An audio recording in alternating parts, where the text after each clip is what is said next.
Pengertian tunarungu.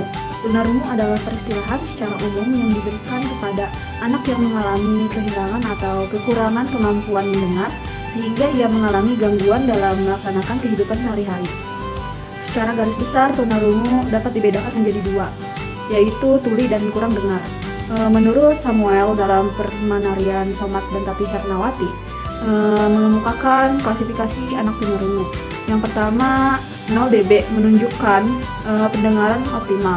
0 sampai 28 dB menunjukkan seorang yang masih mempunyai pendengaran yang normal. 27 sampai 40 dB tergolong tunarungu ringan, 41 sampai 45 dB tergolong tunarungu sedang, 56 sampai 70 dB tergolong tunarungu agak berat. 71 sampai 90 dB tergolong tunarungu berat dan 91 dB tergolong tunarungu yang sangat berat. Adapun jenis-jenis tunarungu, yang pertama tunarungu hantaran, yaitu ketunarunguan yang disebabkan oleh kerusakan atau tidak berfungsinya alat-alat penghantar getaran suara pada telinga bagian tengah. Yang kedua, tunarungu syaraf, yaitu ketunarunguan yang disebabkan oleh kerusakan atau tidak berfungsinya alat-alat pendengaran bagian dalam syaraf dan pendengaran yang menyalurkan getaran ke pusat pendengaran pada lobus temporalis. Yang ketiga, tunarungu campuran, yaitu ketunarunguan yang disebabkan kerusakan pada penghantar suara dan kerusakan pada syaraf pendengaran. Baik, di sini saya akan melanjutkan pembahasannya. Anak tunarungu memiliki hambatan dalam pendengaran. Akibatnya individu tunarungu memiliki hambatan dalam berbicara sehingga mereka biasa disebut tunawicara. Cara berkomunikasi seseorang yang menyandang tunarungu dengan individu lain yaitu menggunakan bahasa isyarat. Untuk abjad jari telah dipatenkan secara internasional, sedangkan untuk isyarat bahasa berbeda-beda di setiap negara. Ketunarunguan pada seseorang anak memunculkan dampak luas yang akan menjadi gangguan pada kehidupan diri yang bersangkutan.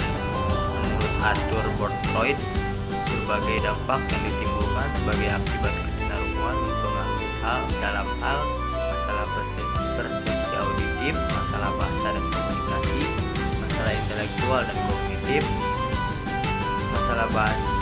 masalah pendidikan, masalah sosial, masalah emosi, bahkan masalah vokasional. Adapun beberapa dampak ketunarunguan sebagai berikut. Yang pertama, dampak terhadap perkembangan bahasa anak tunarungu. Yang kedua, dampak terhadap perkembangan kognitif anak tunarungu.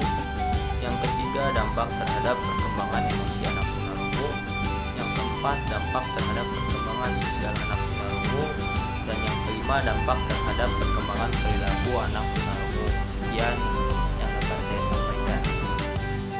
Baik, selanjutnya yaitu proses pembelajaran pada anak tunarungu. Proses pembelajaran pada anak tunarungu ini bisa dilakukan dengan dua pendekatan. Nah, yang pertama yaitu dengan pendekatan komunikasi dan yang kedua yaitu dengan pendekatan membaca bahasa atau pembelajaran bahasa. Dalam pembelajaran komunikasi ini ada 3 tahap yang harus dilakukan. Yang pertama yaitu secara verbal, dan yang kedua yaitu secara nonverbal, dan yang terakhir yaitu gabungan antara verbal dan nonverbal. Yang pertama, verbal. Proses pembelajaran verbal ini menggunakan lisan, tulisan, serta membaca bahasa.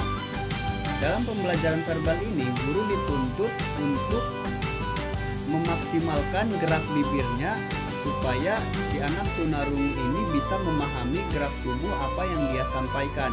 Dan yang kedua yaitu secara nonverbal.